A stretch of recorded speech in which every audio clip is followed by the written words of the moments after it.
നമ്മളിനി അടുത്തതായിട്ട് നോക്കുന്നത് ആക്ടിവിറ്റി റേഷ്യോസ് അല്ലെങ്കിൽ test of turn over of activities ആണ്. ആക്ടിവിറ്റി റേഷ്യോസ് ആണ് ഇതിൻ്റെ മെയിൻ ഹെഡിങ് ആയിട്ട് വരുന്നത്. ഓക്കെ, ഇത്തരം ആക്ടിവിറ്റി റേഷ്യോസ് കാൽക്കുലേറ്റ് ചെയ്യാനുള്ള പേർപ്പസ് എന്താണെന്ന് വെച്ചാൽ നമ്മുടെ മാനേജ്മെൻറ്റിൻ്റെ എഫിഷ്യൻസി നോക്കാൻ വേണ്ടിയിട്ടാണ്, അത് അനലൈസ് ചെയ്യാൻ വേണ്ടിയിട്ടാണ് നമ്മൾ ആക്ടിവിറ്റി റേഷ്യോസ് നോക്കുന്നത്. ഓക്കെ, അത് both short term and long ടേമിൽ മാനേജ്മെൻറ്റിൻ്റെ എഫിഷ്യൻസി നോക്കാനായിട്ടാണ് ആക്ടിവിറ്റി റേഷ്യോസ് നമ്മൾ കാൽക്കുലേറ്റ് ചെയ്യുന്നത്. നമ്മൾ ഇതിൽ ഇമ്പോർട്ടൻ്റ് ആയിട്ടുള്ള ടേൺ ഓവർ അല്ലെങ്കിൽ ആക്ടിവിറ്റി റേഷ്യോസ് എന്തൊക്കെയാണെന്ന് വെച്ചാൽ ഇൻവെൻട്രി ടേൺ ഓവർ റേഷ്യോ, രണ്ടാമത്തേത് ഡെപ്റ്റേഴ്സ് ടേൺ ഓവർ റേഷ്യോ, മൂന്നാമത്തേത് ക്രെഡിറ്റേഴ്സ് ടേൺ ഓവർ റേഷ്യോ, പിന്നെ total asset turnover ratio, പിന്നെ fixed assets turnover ratio, അടുത്തത് working capital turnover ratio. ഇത്തരം റേഷ്യോസാണ് നമ്മൾ മെയിനായിട്ട് നോക്കുന്നത്. അപ്പോൾ നമ്മൾ ആദ്യം തന്നെ ഇവിടെ നോക്കാൻ പോകുന്നത് ഇൻവെൻട്രി ടേൺ ഓവർ റേഷ്യോ ആണ്. ITR അല്ലെങ്കിൽ STR, stock turnover ratio എന്നും ഇത് അറിയപ്പെടുന്നുണ്ട്.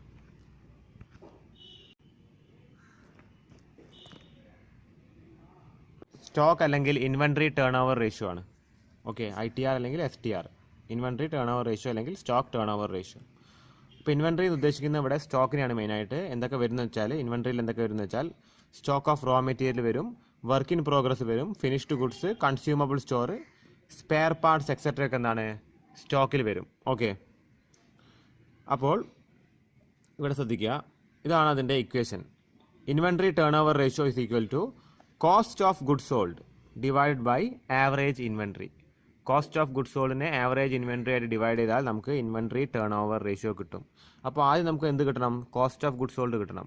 കോസ്റ്റ് ഓഫ് ഗുഡ്സ് സോൾഡ് കിട്ടണമെങ്കിൽ നമ്മൾ എന്താ ചെയ്യാന്ന് വെച്ചാൽ ഒന്നുകിൽ നെറ്റ് സെയിൽസിൽ നിന്ന് ഗ്രോസ് പ്രോഫിറ്റ് മൈനസ് ചെയ്യാം. നെറ്റ് സെയിൽസ് മീൻസ് എന്താണ്? സെയിൽസിൽ നിന്ന് സെയിൽസ് റിട്ടേൺ കുറയ്ക്കുമ്പോഴാണ് നെറ്റ് സെയിൽസ് കിട്ടുന്നത്. സെയിൽസിൽ നിന്ന് സെയിൽസ് റിട്ടേൺ മൈനസ് ചെയ്യുക, അപ്പോൾ നെറ്റ് സെയിൽസ് കിട്ടും. അതിൽ നിന്ന് ഗ്രോസ് പ്രോഫിറ്റ് മൈനസ് ചെയ്താൽ എന്ത് കിട്ടും? കോസ്റ്റ് ഓഫ് ഗുഡ്സ് സോൾഡ് കിട്ടും. ചിലപ്പോൾ നെറ്റ് സെയിൽസിന് ഡയറക്റ്റ് ആയിട്ട് തന്നെ ക്വസ്റ്റ്യൻ തന്നിട്ടുണ്ടാവും. ഓക്കെ, അപ്പോൾ സെയിൽസിൽ നിന്ന് റിട്ടേൺ ഒന്ന് മൈനസ് ചെയ്യേണ്ട, ഡയറക്റ്റ് ആയിട്ട് നെറ്റ് സെയിൽസിന് എഴുതി വെക്കുക. അല്ലാത്ത പക്ഷം നമുക്കൊരു ട്രേഡിംഗ് അക്കൗണ്ടാണ് തന്നത് എന്ന് വെച്ചാൽ നമ്മൾ എങ്ങനെ cost of goods sold calculate ചെയ്യുന്നത് വെച്ചാൽ ഓപ്പണിംഗ് സ്റ്റോക്കിൻ്റെ കൂടെ നെറ്റ് പർച്ചേസ് എന്താണ്? നമ്മൾ പർച്ചേസിൽ നിന്ന് റിട്ടേൺ മൈനസ് ചെയ്താൽ, പർച്ചേസ് റിട്ടേൺ മൈനസ് ചെയ്താൽ നെറ്റ് പർച്ചേസ് കിട്ടും. അതിൻ്റെ കൂടെ ഡയറക്റ്റ് എക്സ്പെൻസ് ആഡ് ചെയ്യുക, ഇത് മൂന്നും ആഡ് ചെയ്യുക. അതിൽ നിന്ന് ക്ലോസിംഗ് സ്റ്റോക്ക് മൈനസ് ചെയ്താൽ കോസ്റ്റ് ഓഫ് ഗുഡ്സ് സോൾഡ് കിട്ടും. ഓക്കെ, അത് കഴിഞ്ഞ് ആവറേജ് ഇൻവെൻട്രി കിട്ടണമെങ്കിൽ ഓപ്പണിംഗ് ഇൻവെൻട്രിയും ക്ലോസിംഗ് ഇൻവെൻട്രിയും കൂടി ആഡ് ചെയ്യുക, അതിനെ ഡിവൈഡ് ചെയ്യുക. ഓക്കെ, അപ്പോൾ നമുക്ക് ആവറേജ് ഇൻവെൻട്രി കിട്ടും. ഓക്കെ, നിങ്ങൾ ശ്രദ്ധിക്കുക, ചില കേസിൽ ക്വസ്റ്റ്യനിൽ കോസ്റ്റ് ഓഫ് സെയിൽസ് തരും, ചില ക്വസ്റ്റ്യനിൽ കോസ്റ്റ് ഓഫ് സെയിൽസ് തരും, ഇൻവെൻട്രി ടേൺ ഓവർ റേഷ്യോ തരും. അത് തന്നിട്ട് നമ്മളോട് ആവറേജ് ഇൻവെൻട്രി എത്രയാണെന്ന് കാൽക്കുലേറ്റ് ചെയ്യാൻ ചോദിച്ചാൽ നമ്മൾ കോസ്റ്റ് ഓഫ് സെയിൽസിൽ നിന്ന് inventory turnover ratio divide ചെയ്താൽ എന്ത് കിട്ടുമെന്ന് വെച്ചാൽ നമുക്ക് ആവറേജ് ഇൻവെൻട്രി കിട്ടും. ഓക്കെ, അതേപോലെ തന്നെ കോസ്റ്റ് ഓഫ് സെയിൽസ് കിട്ടണമെന്നുണ്ടെങ്കിൽ ആവറേജ് ഇൻവെൻട്രീൻ്റെ കൂടെ inventory turnover ratio multiply ചെയ്താൽ എന്ത് കിട്ടുമെന്ന് വെച്ചാൽ കോസ്റ്റ് ഓഫ് സെയിൽസും കിട്ടും. ഓക്കെ, അപ്പോൾ ഇൻവെൻട്രി ടേൺ ഓവർ റേഷ്യോ ആയിട്ട് ബന്ധപ്പെട്ടുള്ള ചില ഇക്വേഷൻസ് ആണിത്. ഇനി മറ്റൊരു കാര്യം പറയാനുള്ളത്, കോസ്റ്റ് ഓഫ് ഗുഡ്സ് സോൾഡും ക്ലോസ് സൂചിപ്പിക്കാനുള്ളത് ഇൻവെൻട്രി ടേൺ ഓവർ റേഷ്യോ, അതായത് കോസ്റ്റ് ഓഫ് ഗുഡ്സ് സോൾഡും ക്ലോസിംഗ് ഇൻവെൻട്രി മാത്രമേ തന്നിട്ടുള്ളൂ എങ്കിൽ നമുക്ക് ഈ ഓപ്പണിംഗ് ഇൻവെൻട്രി തന്നിട്ടില്ല എങ്കിൽ നമ്മൾ ആവറേജ് ഇൻവെൻട്രി കാണണ്ട, ക്ലോസിംഗ് ഇൻവെൻട്രിയും എന്താണ് കോസ്റ്റ് ഓഫ് ഗുഡ്സ് സോൾഡിൽ നിന്ന് ക്ലോസിംഗ് ഇൻവെൻട്രി നമ്മൾ ഡിവൈഡ് ചെയ്താൽ തന്നെ നമുക്ക് എന്ത് കിട്ടും? ഇൻവെൻട്രി ടേൺ ഓവർ റേഷ്യോ കിട്ടും. ഓക്കെ, അത് കഴിഞ്ഞിട്ട് ഏജ് ഓഫ് ഇൻവെൻട്രി കിട്ടണമെങ്കിൽ, ഇൻവെൻട്രി കളക്ട് ചെയ്യാൻ വരുന്ന ടൈം എത്രയാണെന്ന് അറിയണമെങ്കിൽ പറയാനുള്ളത് കോസ്റ്റ് ഓഫ് ഗുഡ്സ് സോൾഡും ക്ലോസിംഗ് ഇൻവെൻട്രിയും മാത്രമേ കൊടുത്തിട്ടുള്ളൂ എങ്കിൽ നമുക്ക് എന്താണ് ആവറേജ് ഇൻവെൻട്രി കാണേണ്ട ആവശ്യമില്ല. എന്ത് ചെയ്യാണ്? ക്ലോസിംഗ് ഇൻവെൻട്രി ഡിവൈഡ് ചെയ്താൽ എന്ത് കിട്ടും? കോസ്റ്റ് ഓഫ് ഗുഡ്സ് സോൾഡിൽ നിന്ന് ക്ലോസിംഗ് ഇൻവെൻട്രി ഡിവൈഡ് ചെയ്താൽ നമുക്ക് ഇൻവെൻട്രി ടേൺ ഓവർ റേഷ്യോ കിട്ടും. പിന്നെ ഏജ് ഓഫ് ഇൻവെൻട്രി കാൽക്കുലേറ്റ് ചെയ്യണമെങ്കിൽ, ഇത് മറ്റൊരു ഏജ് ഓഫ് ഇൻവെൻട്രി കാൽക്കുലേറ്റ് ചെയ്യണമെങ്കിൽ, average age of inventory calculate ചെയ്യണമെങ്കിൽ നമ്മൾ ആദ്യം തന്നെ inventory turnover ratio calculate ചെയ്ത് വെക്കുക. ഓക്കെ, എന്നിട്ട് 365 നിന്ന് inventory turnover ratio divide ചെയ്യുക, അല്ലെങ്കിൽ average inventory divide by cost of goods sold into 365. അപ്പോൾ ഈ ഇക്വേഷൻസ് ഒക്കെ കറക്റ്റായിട്ട് എഴുതി വെക്കുക. അടുത്ത റേഷ്യോ ആണ് ഡെപ്റ്റേഴ്സ് ടേൺ ഓവർ റേഷ്യോ അല്ലെങ്കിൽ ഡെപ്റ്റേഴ്സ് വെലോസിറ്റി എന്നും അറിയപ്പെടുന്നു. ഓക്കെ, അപ്പോൾ ഡെപ്റ്റേഴ്സ് ടേൺ ഓവർ റേഷ്യോൻ്റെ ഇക്വേഷൻ എന്ന് പറയുന്നത് ക്രെഡിറ്റ് സെയിൽസ്, നമ്മൾ ക്രെഡിറ്റ് സെയിൽസ് മാത്രമേ ഇതിൽ പരിഗണിക്കുന്നുള്ളൂ. Okay, divided by average accounts receivable. Average accounts receivable എന്ന് പറഞ്ഞാൽ ബിൽസ് റിസീവബിളും അതിൽ ഡെപ്റ്റേഴ്സും അതിൽ പെടും. ഓക്കെ, ബിൽസ് റിസീവബിളും ഡെപ്റ്റേഴ്സും അതിൽ പെടും. ഓക്കെ, അപ്പോൾ ക്രെഡിറ്റ് സെയിൽസ് കിട്ടണമെങ്കിൽ ടോട്ടൽ സെയിൽസിൽ നിന്ന് ക്യാഷ് സെയിൽസ് മൈനസ് ചെയ്താൽ മതി. ഓക്കെ, അത് കഴിഞ്ഞിട്ട് ആവറേജ് അക്കൗണ്ട്സ് റിസീവബിൾ കിട്ടണമെന്നുണ്ടെങ്കിൽ ഓപ്പണിംഗ് അക്കൗണ്ട്സ് റിസീവബിൾ, അതായത് ഓപ്പണിംഗ് ഡെപ്റ്റേഴ്സും ഓപ്പണിംഗ് ബിൽസ് റിസീവബിളും കൂടി ആഡ് ചെയ്തിട്ട് എഴുതി വെക്കുക. അതേപോലെ ക്ലോസിംഗ് ഡെപ്റ്റേഴ്സും ക്ലോസിംഗ് ബിൽസ് റിസീവബിളും കൂടി ആഡ് ചെയ്യുക. ഇത് രണ്ടും കൂടി എന്നിട്ട് ടോട്ടൽ ചെയ്തിട്ട് ആഡ് ചെയ്യുക. ഓക്കെ, അപ്പോൾ ഇതിലെന്ത് വരും? ഓപ്പണിംഗ് ഡെപ്റ്റേഴ്സ് വരും, ഓപ്പണിംഗ് ബിൽസ് റിസീവബിൾ വരും. ഇതിൽ ക്ലോസിംഗ് ഡെപ്റ്റേഴ്സും ക്ലോസിംഗ് ബിൽസ് റിസീവബിളും വരും. ഓക്കെ, അതിന് രണ്ടും കൂടി ഡിവൈഡ് ചെയ്ത് കഴിഞ്ഞാൽ ആവറേജ് അക്കൗണ്ട്സ് റിസീവബിൾ കിട്ടും. ഓക്കെ, അത് കഴിഞ്ഞിട്ട് നമ്മൾ ഇൻവെൻട്രി ടേൺ ഓവർ റേഷ്യോയിൽ കണ്ട പോലെ തന്നെ ഇതിൽ ആവറേജ് കളക്ഷൻ പീരീഡ് എന്ന് പറഞ്ഞ മറ്റൊരു മെഷർമെൻറ്റ് നമ്മളെ ഡെപ്റ്റേഴ്സ് ടേൺ ഓവർ റേഷ്യോ ആയിട്ട് അനുബന്ധമായിട്ട് വരുന്നതാണ്. അപ്പോൾ അതിൻ്റെ ഇക്വേഷൻ എങ്ങനെയാണെന്ന് വെച്ചാൽ 365 divided by debtors turnover ratio. Okay, average collection പീരീഡിൻ്റെ മറ്റൊരു ഇക്വേഷനാണ് average accounts receivable divide by credit sales into 365. Okay, ഇനി ചില കേസിൽ ക്ലോസിംഗ് ഡെപ്റ്റേഴ്സ് മാത്രമാണ് കൊടുത്തതെങ്കിൽ, ക്ലോസിംഗ് ഡെപ്റ്റേഴ്സോ അല്ലെങ്കിൽ ക്ലോസിംഗ് ബിൽസ് റിസീവബിളോ മാത്രമാണ് കൊടുത്തതെങ്കിൽ അത് മാത്രം പരിഗണിച്ചാൽ മതി. പിന്നെ നമ്മളവിടെ ആവറേജ് അക്കൗണ്ട്സ് റിസീവബിൾ അല്ലെങ്കിൽ ആവറേജ് ഡെപ്റ്റേഴ്സിനെ പരിഗണിക്കേണ്ട ആവശ്യം വരുന്നില്ല. ഓക്കെ, ഇനി അടുത്തതായിട്ട് creditors turnover ratio. Creditors turnover ratio എങ്ങനെ കാൽക്കുലേറ്റ് ചെയ്യാന്ന് വെച്ചാൽ credit purchase divide by average accounts payable. ഇവിടെ ബിൽസ് പേയബിളും ക്രെഡിറ്റേഴ്സുമാണ് ഇതിൽ വരുന്നത്. ഇവിടെ ബിൽസ് പേയബിളും ക്രെഡിറ്റേഴ്സുമാണ് ആവറേജ് അക്കൗണ്ട്സ് പേയബിളിൽ വരുന്നത്. ക്രെഡിറ്റ് പർച്ചേസ് എന്താണെന്ന് വെച്ചാൽ ടോട്ടൽ പർച്ചേസിൽ നിന്ന് ക്യാഷ് പർച്ചേസ് കുറച്ചാൽ മതി. ഓക്കെ, അപ്പോൾ ഇവിടെ ഓപ്പണിംഗ് അക്കൗണ്ട്സ് പേയബിളിൽ നേരത്തെ നമ്മൾ ഡെപ്റ്റേഴ്സ് ടേൺ ഓവർ റേഷ്യോയിൽ പറഞ്ഞ പോലെ തന്നെ ഓപ്പണിംഗ് അക്കൗണ്ട്സ് പേയബിളിൽ ഓപ്പണിംഗ് ക്രെഡിറ്റേഴ്സും ഓപ്പണിംഗ് ബിൽസ് പേയബിളും വരും. ഓക്കെ, അതേപോലെ ക്ലോസിംഗ് അക്കൗണ്ട്സ് പേയബിളിൽ ക്ലോസിംഗ് ക്രെഡിറ്റേഴ്സും ക്ലോസിംഗ് ബിൽസ് പേയബിളും വരും. ഓക്കെ, അപ്പോൾ അതെല്ലാം കൂടി ആഡ് ചെയ്തിട്ട് അതിനെ രണ്ടും കൊണ്ട് ഡിവൈഡ് ചെയ്താൽ ആവറേജ് അക്കൗണ്ട്സ് പേയബിൾ കിട്ടും. ഇനി അടുത്തതായിട്ട് പേയ്മെൻറ്റ് പീരീഡ് അല്ലെങ്കിൽ ആവറേജ് പേയ്മെൻറ്റ് പീരീഡ് എന്ന് പറയുന്നത് നമ്മുടെ ക്രെഡിറ്റേഴ്സ് ടേൺ ഓവർ റേഷ്യോനോട് അനുബന്ധമായിട്ട് വരുന്ന ഒരു മെഷർമെൻ്റ് ആണ്. അപ്പോൾ നമ്മളത് സ്റ്റോക്ക് ടേൺ ഓവർ റേഷ്യോയിലും പിന്നെ എന്താണ് ഡെപ്റ്റേഴ്സ് ടേൺ ഓവർ റേഷ്യോയിലൊക്കെ നമ്മൾ കണ്ടിട്ടുണ്ട് അത്തരത്തിലൊരു മെഷർമെൻറ്റ്. അതിനോട് എന്താണ് കോംപ്ലിമെൻ്ററി ആയിട്ട് വരുന്ന രീതിയിൽ. അപ്പോൾ ആവറേജ് പേയ്മെൻറ്റ് പീരീഡ് എങ്ങനെ കിട്ടുമെന്ന് വെച്ചാൽ 365 divide by creditors turnover ratio. അതല്ലെങ്കിൽ average payment period equal to average accounts payable divide by credit purchases into 365. Okay, ഇനിയിപ്പോൾ ക്ലോസിംഗ് ക്രെഡിറ്റേഴ്സ് മാത്രമാണ് കൊടുത്തത് എങ്കിൽ നമ്മൾ നേരത്തെ കണ്ട പോലെ credit purchase divide by closing creditors മാത്രം എഴുതിയാൽ മതി. എന്ത് കിട്ടാനായിട്ട്? നമ്മുടെ ക്രെഡിറ്റേഴ്സ് ടേൺ ഓവർ റേഷ്യോ കിട്ടാനായിട്ട്. ഓക്കെ, അപ്പോൾ ഇത്രയാണ് ക്രെഡിറ്റേഴ്സ് ടേൺ ഓവർ റേഷ്യോയിൽ പറയാനുള്ളത്. ഓക്കെ, അടുത്തതായിട്ട് total assets turnover ratio ആണ്.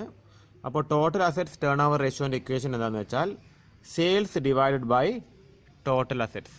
Sales divided by total assets. Okay, അത് കഴിഞ്ഞിട്ട് അടുത്തത് fixed assets turnover ratio ആണ്. ഫിക്സഡ് അസറ്റ്സ് ടേൺ ഓവർ റേഷ്യോൻ്റെ ഇക്വേഷൻ എന്താണെന്ന് വെച്ചാൽ cost of sales divided by fixed assets. അപ്പോൾ ഇതിനൊന്നും കാര്യമായിട്ട് നമുക്കൊരു വിവരണത്തിൻ്റെ ഒന്നും ആവശ്യം വരുന്നില്ല. നമ്മൾ ഒരു എക്സാമിനേഷൻ പേർപ്പസിന് പഠിക്കുന്ന നേരത്തെ കാര്യമായിട്ട് വിവരണത്തിൻ്റെ ആവശ്യം വരുന്നില്ല. അത്ര റെലവൻ്റ് ആയിട്ടുള്ള റേഷ്യോസും അല്ല ഈ പറയുന്ന റേഷ്യോസൊക്കെ. പക്ഷേ ഇക്വേഷൻസ് ഒന്ന് ബൈ ഹാർട്ട് നന്നായിട്ട് പഠിച്ചു വെക്കുക. അത് വീണ്ടും വീണ്ടും റിപ്പീറ്റ് ചെയ്ത് നമ്മൾ എന്തെങ്കിലും ക്വസ്റ്റ്യൻസ് ചെയ്യുമ്പോഴാണ് അത് ബൈ ഹാർട്ടായിട്ട് നമ്മുടെ മൈൻഡിലേക്ക് അത് കയറുള്ളൂ. ഓക്കെ, അപ്പോൾ അതൊന്ന് ശ്രദ്ധിക്കുക. ഇനി അടുത്ത turnover ratio, last turnover ratio ആണ് working capital turnover ratio. Working capital turnover ratio അതിൻ്റെ ഇക്വേഷൻ എന്താണെന്ന് വെച്ചാൽ നിങ്ങൾ ശ്രദ്ധിക്കുക. വർക്കിംഗ് ക്യാപിറ്റൽ ടേൺ ഓവർ റേഷ്യോൻ്റെ ഇക്വേഷൻ ആണ് cost of sales divided by net working capital. Okay, cost of sales divided by net working capital. അപ്പോൾ ഇത്രയും കാര്യങ്ങളാണ് ടേൺ ഓവർ റേഷ്യോൻ്റെ ഒരു ഇൻട്രൊഡക്ഷൻ ആയിട്ട് പറയാനുള്ളത്. ഇനി നമുക്ക് വലിയൊരു ക്വസ്റ്റ്യനിലേക്ക് കിടക്കണം. അപ്പോൾ ക്വസ്റ്റ്യൻ ഇവിടെ താഴെ കൊടുത്തിട്ടുണ്ട്. ഇല്ലസ്ട്രേഷൻ 14 ആണ്. അപ്പോൾ നിങ്ങൾ അതൊന്ന് ശ്രദ്ധിക്കുക. ഓക്കെ, ഇല്ലസ്ട്രേഷൻ 14 ശ്രദ്ധിക്കുക. Balance sheet of Krishna enterprises limited as on 31st March 2016 is given below. Okay, liabilities കൊടുത്തിട്ടുണ്ട്, അസറ്റ്സ് കൊടുത്തിട്ടുണ്ട്. ലയബിലിറ്റീസിൽ ഷെയർ ക്യാപിറ്റൽ കൊടുത്തിട്ടുണ്ട്, റിസർവ് കൊടുത്തിട്ടുണ്ട്, പ്രോഫിറ്റ് ആൻഡ് ലോസ് അക്കൗണ്ട് ക്രെഡിറ്റിൽ കൊടുത്തിട്ടുണ്ട്. അതായത് പ്രോഫിറ്റ് ആണ് എന്ത് 1,20,000. പിന്നെ ബാങ്ക് ലോൺ ഉണ്ട്, ലോങ് ടേം ആണ് 2 lakh. ക്രെഡിറ്റേഴ്സ് ഉണ്ട് 3 lakh. Total 12 lakh. Fixed assets land and building ഉണ്ട്, പ്ലാന്റ് ആൻഡ് എക്യുപ്മെൻ്റ് ഉണ്ട്, പിന്നെ കറണ്ട് അസറ്റ്സ് ആയിട്ട് 3 items ഉണ്ട്, സ്റ്റോക്ക്, ഡെപ്റ്റേഴ്സ്, ബാങ്ക്. ഈ 3 items ആണ് കറണ്ട് അസറ്റ്സിലുള്ളത്. ഓക്കെ, അത് കഴിഞ്ഞിട്ട് ഒരു വർഷത്തെ സെയിൽ, അതായത് ആ വർഷത്തെ സാമ്പത്തിക വർഷത്തെ സെയിൽ എത്രയാണെന്ന് വെച്ചാൽ 30 ലക്ഷമാണ്. ഗ്രോസ് പ്രോഫിറ്റ് എന്ന് പറഞ്ഞാൽ സെയിൽസിൻ്റെ 20% ഗ്രോസ് പ്രോഫിറ്റ്. ഓക്കെ, സെയിൽസിൻ്റെ 20% ഗ്രോസ് പ്രോഫിറ്റ് ആയിട്ട് കിട്ടിയിട്ടുണ്ട്. അത് കഴിഞ്ഞിട്ട് ഓപ്പണിംഗ് സ്റ്റോക്ക് എന്ന് പറയുന്നത് 1,60,000 രൂപയാണ്. Calculate important activity ratios and comment on them. Okay, ആദ്യം നമ്മൾ നോക്കുന്നത് സ്റ്റോക്ക് ടേൺ ഓവർ അല്ലെങ്കിൽ ഇൻവെൻട്രി ടേൺ ഓവർ റേഷ്യോ ആണ്. ഏതെങ്കിലും ഒരു പേര് എഴുതാം. ഓക്കെ, അപ്പോൾ അതിൻ്റെ ഇക്വേഷൻ എന്താ വരുന്നത്? Stock turnover ratio is equal to cost of goods sold അല്ലെങ്കിൽ cost of sales. Okay, cost of sales divided by average stock. ഇതാണ് ഇക്വേഷൻ ആയിട്ട് വരുന്നത്. ഓക്കെ, അപ്പോൾ നമുക്ക് ആദ്യം കോസ്റ്റ് ഓഫ് സെയിൽസ് കാണണം, പിന്നെ ആവറേജ് സ്റ്റോക്ക് കാണണം. ഓക്കെ, ആദ്യം തന്നെ കോസ്റ്റ് ഓഫ് സെയിൽസ്. അപ്പോൾ കോസ്റ്റ് ഓഫ് സെയിൽസ് എത്രയാണ് വരുന്നത്? ഇവിടെ ഒന്നുകിൽ 2 തരത്തിൽ കാണാം. അപ്പോൾ നമ്മൾ ട്രേഡിംഗ് അക്കൗണ്ടിൻ്റെ ഡീറ്റെയിൽസ് തരികയാണെങ്കിൽ, opening stock, closing stock, direct expense, sales ഒക്കെ തരികയാണെങ്കിൽ നമുക്ക് എന്താണ് ആ വഴി കാണാൻ ഒരു ഇക്വേഷൻ ഉണ്ട്. അത് നിങ്ങളൊന്ന് ബാക്ക് അടിച്ച് നോക്കിയാൽ മതി. ഇവിടെ നമുക്ക് സെയിൽസും ഗ്രോസ് പ്രോഫിറ്റും കൊടുത്തിട്ടുണ്ട്. അപ്പോൾ അതുകൊണ്ട് സെയിൽസിൽ നിന്ന് ഗ്രോസ് പ്രോഫിറ്റ് മൈനസ് ചെയ്താൽ കോസ്റ്റ് ഓഫ് സെയിൽസ് കിട്ടും. Okay, sales minus gross profit. Okay, sales എത്രയാണ് വന്നിരിക്കുന്നത്? സെയിൽസ് വന്നിരിക്കുന്നത് 30 lakh ആണ്. 30 lakh ആണ് സെയിൽസ് വന്നിരിക്കുന്നത്. ഗ്രോസ് പ്രോഫിറ്റ് വന്നിരിക്കുന്നത് 20% ഓഫ് സെയിൽസ് ആണ്. അപ്പോൾ 20% ഓഫ് 30 lakh. ഓക്കെ, അപ്പോൾ 30 lakhsൽ നിന്ന് 6 ലക്ഷം മൈനസ് ചെയ്താൽ 24 ലക്ഷം കിട്ടും. അതാണ് കോസ്റ്റ് ഓഫ് സെയിൽസ് ആയിട്ട് വരുന്നത്. ഇനി നമുക്ക് ആവറേജ് സ്റ്റോക്ക് കണ്ടെത്തണം. ഓക്കെ, ആവറേജ് സ്റ്റോക്ക് എങ്ങനെ നമ്മൾ കണ്ടെത്തുക? ഓപ്പണിംഗ് സ്റ്റോക്കിൻ്റെ കൂടെ ക്ലോസിംഗ് സ്റ്റോക്ക് ആഡ് ചെയ്യുക, അതിനെ 2 കൊണ്ട് ഡിവൈഡ് ചെയ്യുക. ഓക്കെ, നമ്മുടെ ഓപ്പണിംഗ് സ്റ്റോക്ക് എന്ന് പറയുന്നത് ക്വസ്റ്റ്യനിൽ കൊടുത്തിരിക്കുന്നത് 1,60,000 ആണ്. അതേപോലെ ക്ലോസിംഗ് സ്റ്റോക്ക് കൊടുത്തിരിക്കുന്നത് 2 lakh ആണ്. ഇത് രണ്ടും കൂടി ആഡ് ചെയ്തിട്ട് ഡിവൈഡ് ചെയ്യുമ്പോൾ കിട്ടുന്നത് 1,80,000 ആണ്. ഓക്കെ, അപ്പോൾ സ്റ്റോക്ക് ടേൺ ഓവർ റേഷ്യോ എന്ന് പറയുന്നത്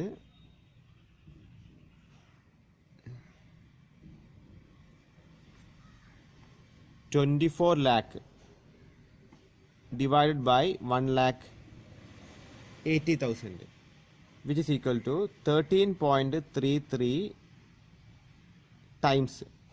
ഇത് ടൈംസിലാണ് നമ്മൾ കാണിക്കേണ്ടത്. Okay, 13.33 times. ഇനി ഇതിന് ശേഷം നമുക്ക് ഇതിന് താഴെ ഒരു കമൻറ്റും കൂടി എഴുതണം. ഓക്കെ, അപ്പോൾ സെയിൽസ് ടേൺ ഓവർ റേഷ്യോ കൂടുന്നതനുസരിച്ച് എന്താണ് കമ്പനിക്ക് ഗുണമാണ്.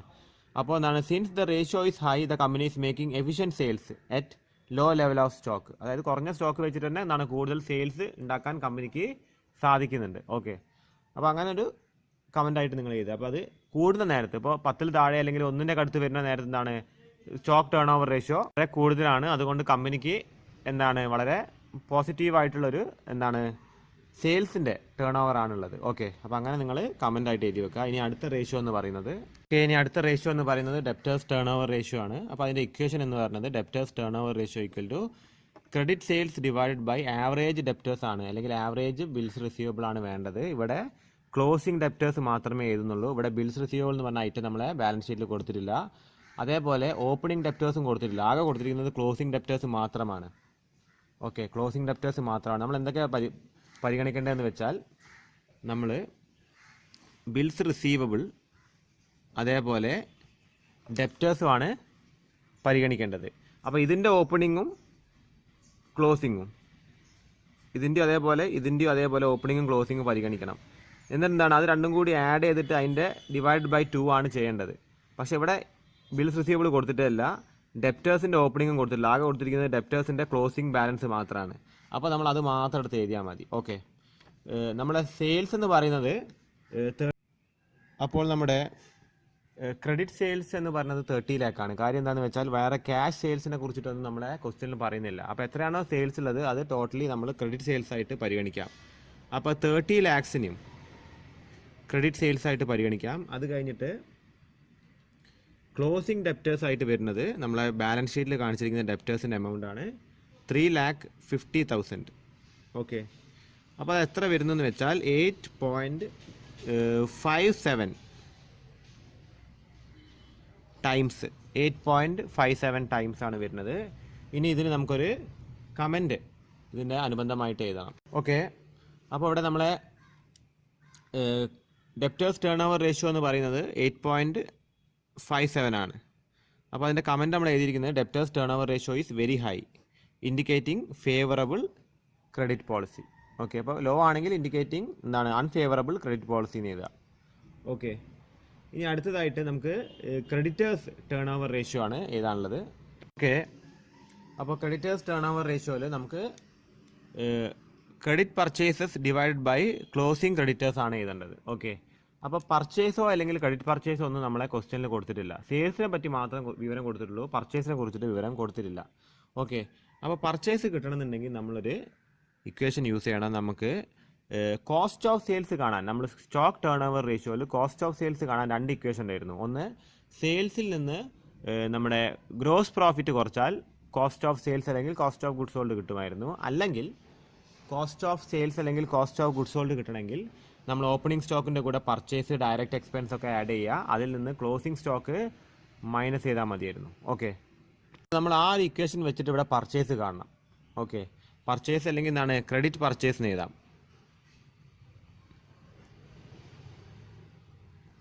Credit purchase is equal to cost of sales plus closing stock closing stock minus ആണ് വരുന്നത്, മൈനസ് ഓപ്പണിംഗ് സ്റ്റോക്ക്. ഓക്കെ, അപ്പോൾ കോസ്റ്റ് ഓഫ് സെയിൽസ് നമുക്ക് കിട്ടിയിരിക്കുന്നത്, അതായത് സ്റ്റോക്ക് ടേൺ ഓവർ റേഷ്യോയിൽ കിട്ടിയിരിക്കുന്നത് 24 ലക്ഷമാണ്. 24 ലക്ഷമാണ്. അതിൻ്റെ കൂടെ നമ്മൾ ക്ലോസിംഗ് സ്റ്റോക്ക് ആഡ് ചെയ്യുക. ക്ലോസിംഗ് സ്റ്റോക്ക് വരുന്നത് 2 ലക്ഷമാണ്. അതിൽ നിന്ന് ഓപ്പണിംഗ് സ്റ്റോക്ക് മൈനസ് ചെയ്യുക. അപ്പോൾ നമ്മൾ ക്രെഡിറ്റ് പർച്ചേസ് എന്ന് പറയുന്നത് 24,40,000 രൂപയാണ്. ക്രെഡിറ്റ് പർച്ചേസ് എന്ന് പറഞ്ഞത് അതാണ്. കാര്യം ഇവിടെ ക്യാഷ് പർച്ചേസിനെ കുറിച്ചിട്ടൊന്നും പറയുന്നില്ല. ക്രെഡിറ്റ് പർച്ചേസിനെ നമ്മൾ കാൽക്കുലേറ്റ് ചെയ്തിട്ട് കണ്ടെത്തിയതാണ്. ഓക്കെ, ഇനി നമുക്ക് ക്രെഡിറ്റേഴ്സ് ടേൺ ഓവർ റേഷ്യോ എഴുതുമ്പോൾ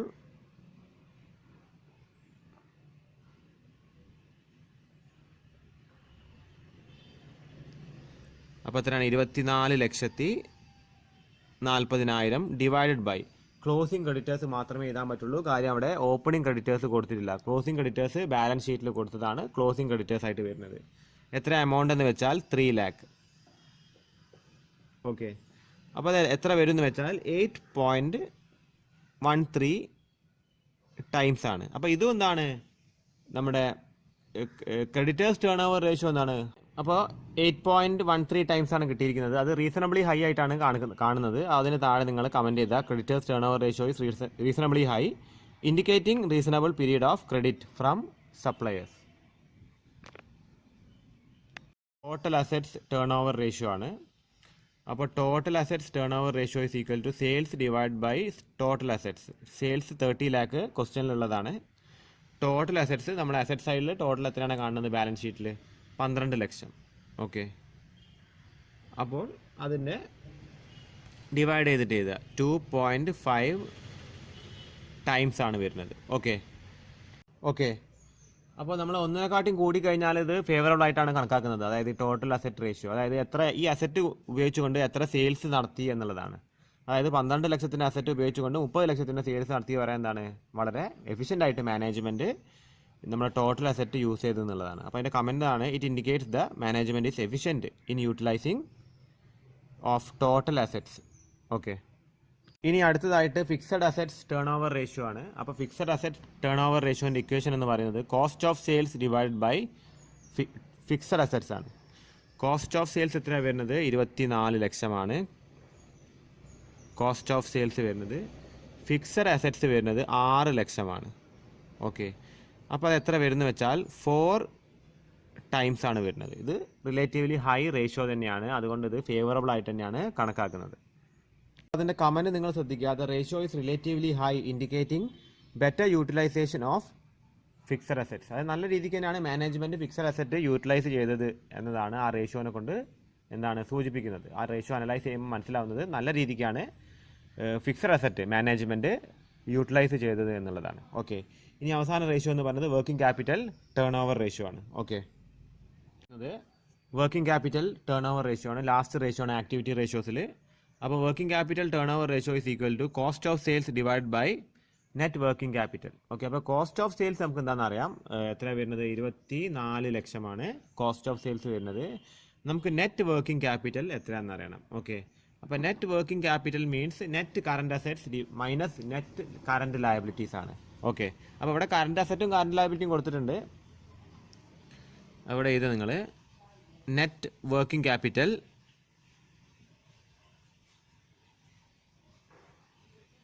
is equal to current assets minus current liabilities.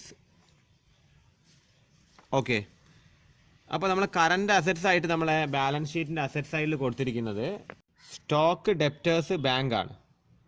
Current liability ആയി കൊടുത്തിരിക്കുന്നത് ആകെ ക്രെഡിറ്റേഴ്സ് മാത്രമേ ഉള്ളൂ. ഓക്കെ, അപ്പോൾ കറണ്ട് അസറ്റ്സ് ആയിട്ട് വരുന്നത് 3 ഐറ്റംസ് ആണ്. ഒന്നിൻ്റെ വില 3,50,000, അടുത്തത് 2 ലക്ഷം, അടുത്തത് 50,000. ഓക്കെ, കറണ്ട് ലയബിലിറ്റി ആകെ ഒറ്റൊന്നേ ഉള്ളൂ, ക്രെഡിറ്റേഴ്സ് മാത്രം 3 ലക്ഷം. അപ്പോൾ മൈനസ് ചെയ്യുമ്പോൾ കിട്ടുന്നത് 3 ലാക്കാണ്. ഓക്കെ, അപ്പോൾ working capital turnover ratio